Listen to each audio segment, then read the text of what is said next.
So you have to get up.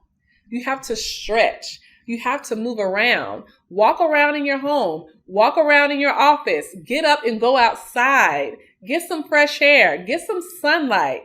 All of that gives you some energy back into your mind, into your body, so you can show back up in your business, at your job, and think clearly. It's time to start the show and educate the people. Oh. It's time to help you see just how you can be financially free with Cleo. Welcome back to another episode of Financially Free with Cleo podcast. I am your host, Cleo Childress, and this is a show to help you live financially free in your own way. And we are going to be talking about juggling a job and a business. There are a lot of us out there who are trying to work this job and make it work, and trying to build this business and make that work.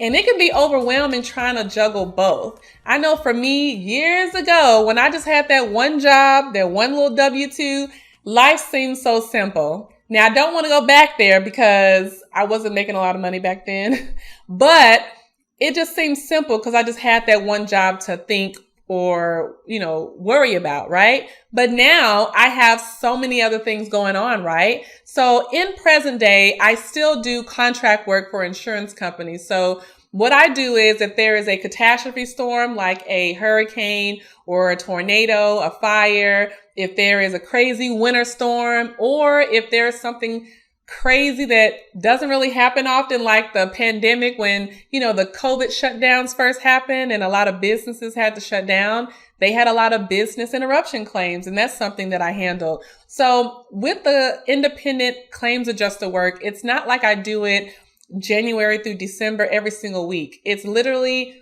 throughout the year, different months, depending on the type of contract that I'm working. And I get to do it remote since the pandemic started. So that's one plus for me that's made it really flexible.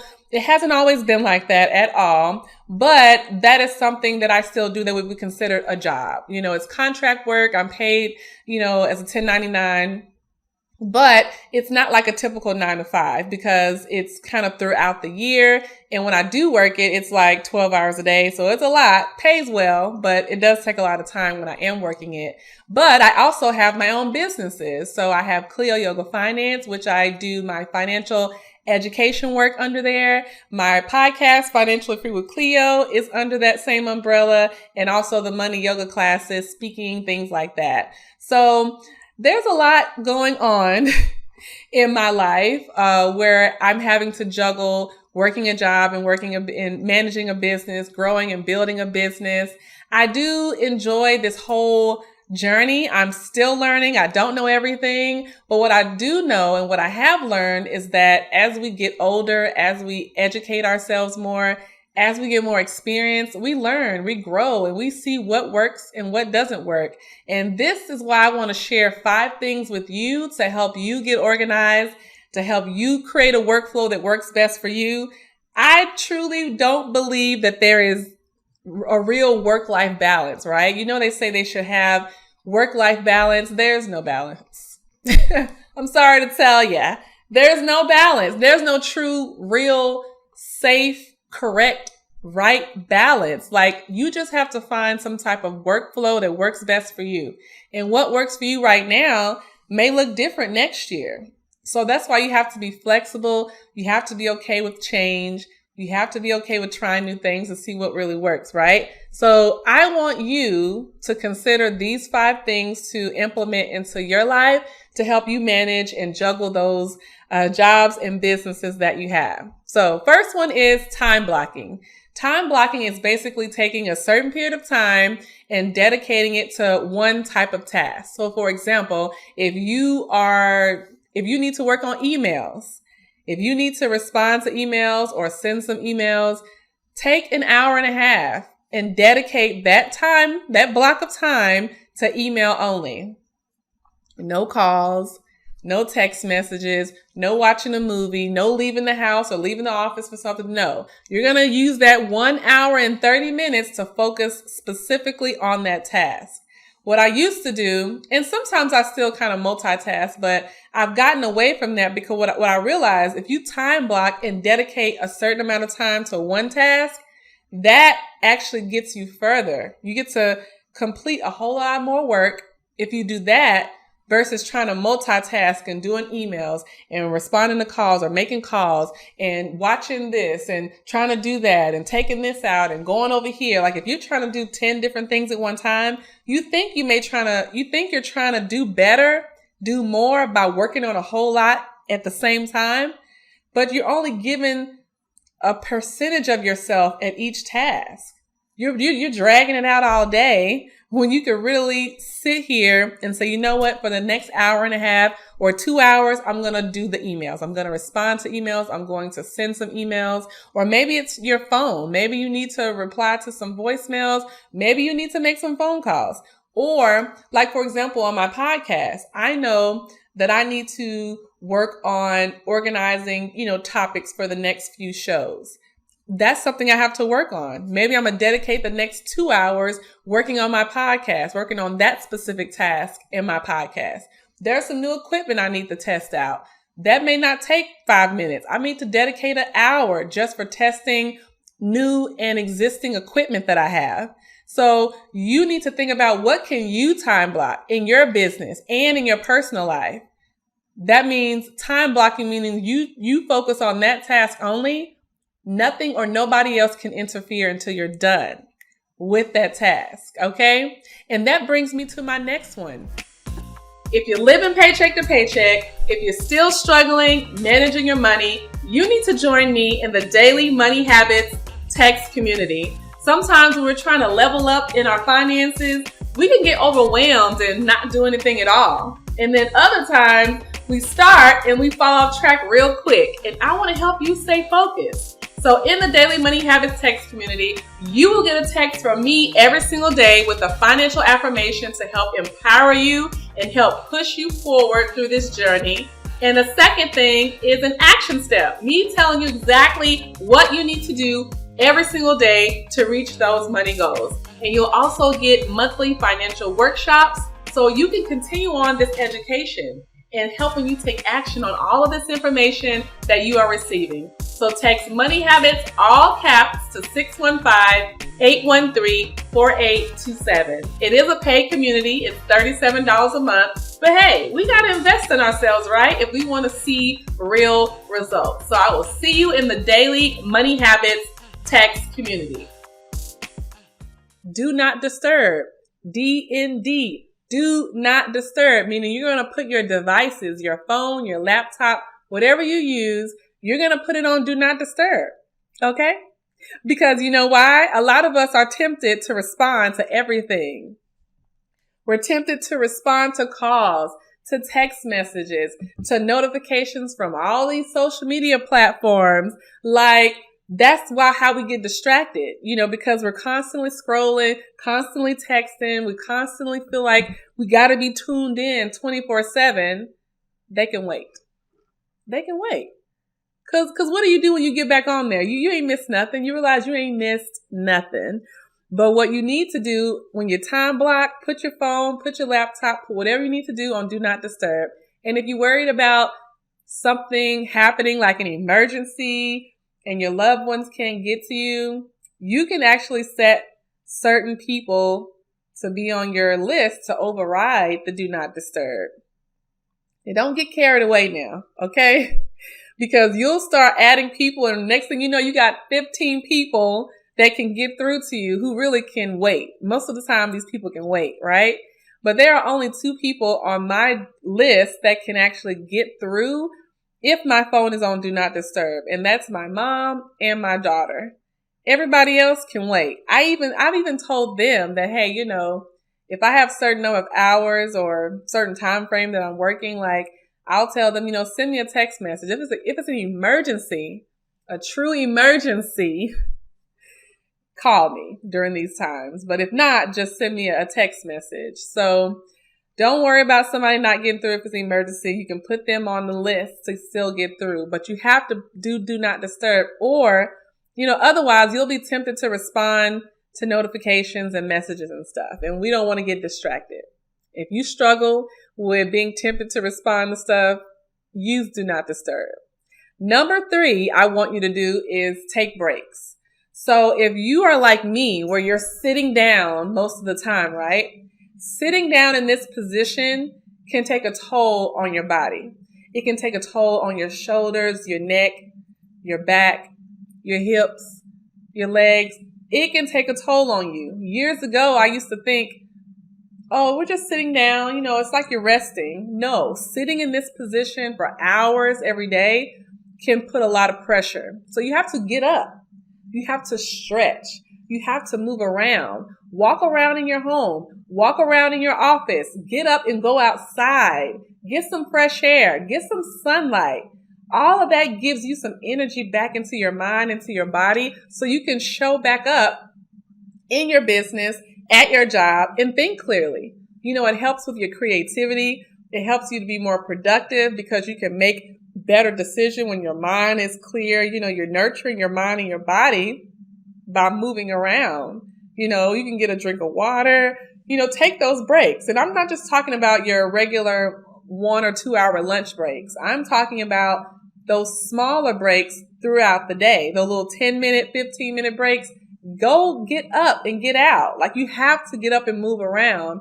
That is giving our body what it needs. Because if we just sit here, that's not good. If you have a job where you have to stand most of the time, that's not good either. Too much of something can not always be great, right? So if you're always standing up, you need to stretch. You need to move around. You need to go outside and get some fresh air. We can be so focused on work that we don't take those breaks. Join me on the first Sunday of every single month for a money yoga session. And you're probably wondering, what is this money yoga stuff, Cleo? Well, it is a vinyasa style yoga class mixed with financial empowerment.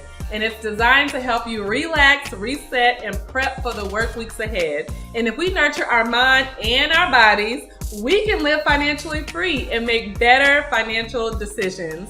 There will be Q&A at the end, so bring your money questions. You can register at cleoyogafinance.com/money-yoga. What I used to do, I used to work, y'all. And I used to keep working. And then when it would come to a point where I would tell myself, Cleo, it's time to take a break, you know what I would do?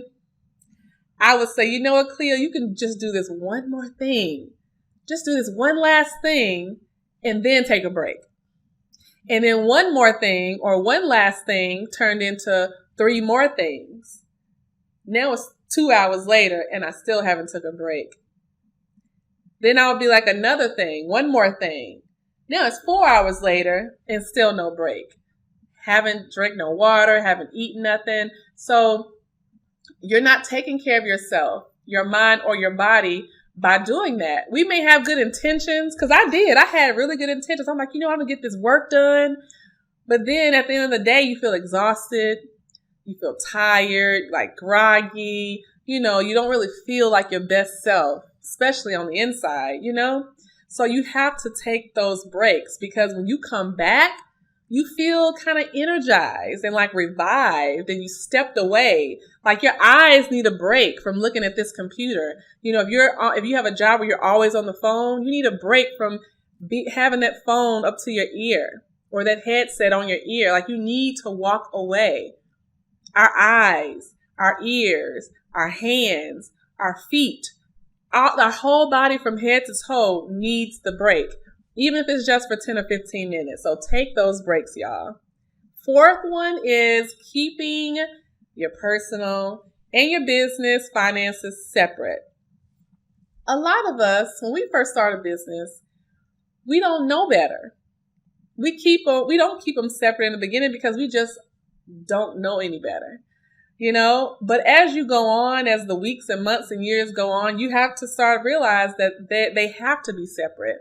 I used to have my regular checking account that my regular, income from my job would come in. And when I would start my entrepreneurship journey and I started making money on the business side, I was having it going into the same account, y'all. And it felt like it was less work because I don't have to manage another account. I can just look at this one account. But when it came time to, talk with a tax professional, or you're having these other conversations about business finances, you have to have it separate. It cannot be mixed and mingled together with your personal expenses and personal income.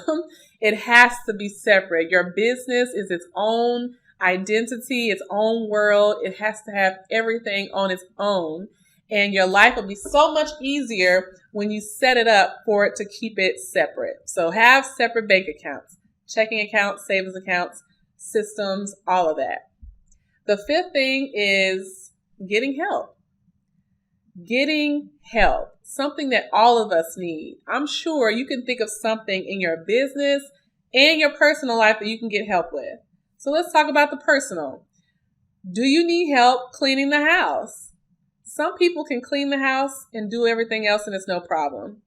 But some of us push off cleaning up the house, doing laundry, because we either don't feel like it or we don't have enough time. You can hire somebody to help you do that. First, start with the people that you live with. Do you live with anyone that can help with that? That can help clean, that can help do laundry? If not, can you hire someone to help? A cleaner, a maid, a chef to help you cook. Who can you hire to help you with around the house stuff? Maybe you need somebody to help you take the kids to school or take the kids to the extracurricular activities sometimes. Like, what do you need help with that can help you at home?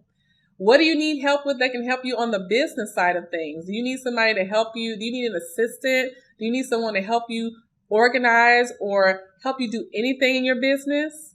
I'm sure there's something. And if you feel like you can't afford to hire anyone, still explore that opportunity because you just never know how you can make it happen. Hiring the person that's going to help you, it can not cost as much as you think. Or if it does cost as much as you think, you have no idea how you can change some things up to get the money that you need to pay this person that's going to help you. Because if you get help with this, it's going to allow you to make more money in some type of way in your personal or business finances. So getting help always helps you get more of the things that you want because we can't do it alone. Doing it with people that's going to help us can help us all win, right? So don't be afraid to be vocal and speak up and ask around. Share what you need help with. Somebody may know somebody. They can know somebody else that can help you. But nobody will know if you don't tell anyone. I've been there. I was quiet and didn't really say anything. But once I started to talk to more people and express what I was struggling with and what I needed help with, you'll start getting the people that you need from all kinds of places, quality people that are truly valuable. So think about those things in your personal life and your business life to make it easier. So just a quick recap, things to do to help you juggle your jobs and your businesses. Make sure you time block. Make sure you use do not disturb when needed. Make sure you take those breaks and also keep your business and personal finances separate. And last, getting help to help you juggle it all because it's a lot. Some days are great and easy going. And some days you'd be like, I just want to quit life. I just want to quit these businesses. I want to quit this job. And sometimes you'll start to question yourself like, is this path for me? You'll start to ask yourself, am I meant to keep working this job? Or you may ask yourself, am I meant to keep growing and building this business? Because if it's always stressful, always overwhelming, then that is a sign that you either need to go a different path or you need to switch up the way you operate the business and manage your personal job and all of these other things. Sometimes it just takes a few little tweaks to get a workflow going that works for you. And then sometimes you may come to that realization that maybe I need to go a different path. And that's okay too, because that is what life is about. Exploring life, trying new things, trial and error, right? There's no wrong doing, It's about doing the best you can with what you have. And when you get to a point where you feel like you need to try something different, just try something different. We don't have to overcomplicate this. It can be way simple than we think. Okay, so take some time this week to figure out these areas that you need to work on in your life so that you can do better at juggling your jobs and your businesses. And thank you so much for your support in tuning into this podcast. And if you enjoy this show, I would love your support by either subscribing on YouTube at Cleo Yoga Finance YouTube page, or you can also subscribe, rate, and review on Apple Podcasts or Spotify. I would really appreciate it so much. So I will see you next Tuesday for another edition of Financially Free with Cleo podcast. Bye-bye.